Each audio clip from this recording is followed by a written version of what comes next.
क्या आपको भी ऐसा लगता है कि लाइफ बस चल रही है पर अंदर से कुछ महसूस नहीं होता? ना ज़्यादा खुशी महसूस होती है, ना हर्ट फील होता है। यानी किसी भी सिचुएशन को आप इंटेंसली फील नहीं करते या फिर कुछ भी फील नहीं करते। या फिर हमें ये लगता है कि हम पहले से स्ट्रांग हो गए हैं, हील हो गए हैं या फिर स्पिरिचुअली अलाइन हैं, इस वजह से पीस फील कर रहे हैं।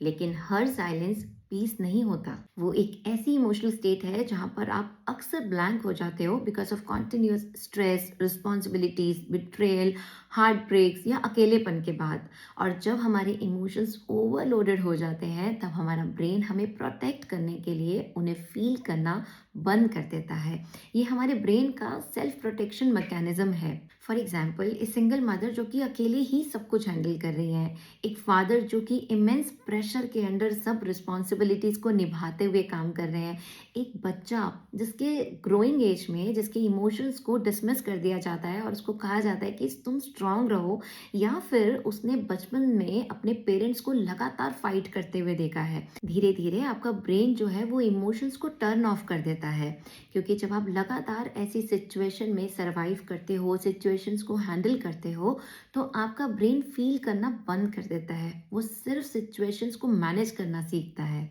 आप बाहर से बिल्कुल काम लगते हो पर अंदर से आइसोलेटेड रहते हो।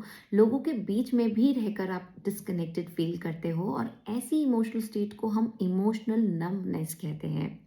लोग अक्सर आपको स्ट्रॉन्ग, मेच्योर, इंडिपेंडेंट, प्रैक्टिकल समझ लेते हैं, बट उसके पीछे अनप्रोसेस्ड पेन, फीलिंग्स होती हैं जो हमारे अंदर ही स्टक रह गई होती हैं। और वहीं दूसरी ओर हम खुद भी इस नमनेस को समझ नहीं पाते। हम अक्सर इस न्यूट्रल इमोशनल स्टेट को स्पिरिचुअल अलाइनमेंट समझ लेते हैं।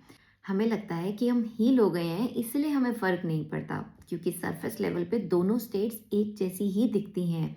Calmness, silence, low reactivity and distance from chaos. लेकिन सही मायने में दोनों स्टेट्स बिल्कुल डिफरेंट हैं। नर्वनेस की स्टेट में आप काम इसलिए फील करते हो क्योंकि आपके ब्रेन ने इमोशंस को प्रोसेस करना ही बंद कर दिया है।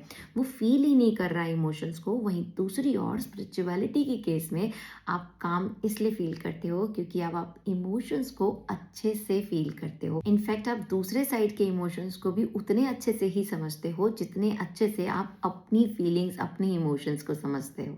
But in numbness you are tired, you are overloaded, आप ओवरवेल्म हो, और आपको ये लगता है कि आप पहले से ज़्यादा वाइज हो गए हो, पहले से ज़्यादा डिटैच हो गए हो, इसलिए आपको फील नहीं हो रहा। बट इन रियलिटी आप थक गए हो एक ही सिचुएशन को लंबे समय तक डील करते करते।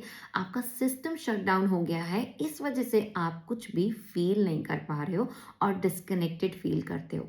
And I am telling you this from my personal experience, क्योंकि मैं स्पिरिचुअल हूँ तो मुझे यही लगता था कि मैं हील हो गई हूँ और मुझे वो इवेंट्स अब हर्ट नहीं करते हैं।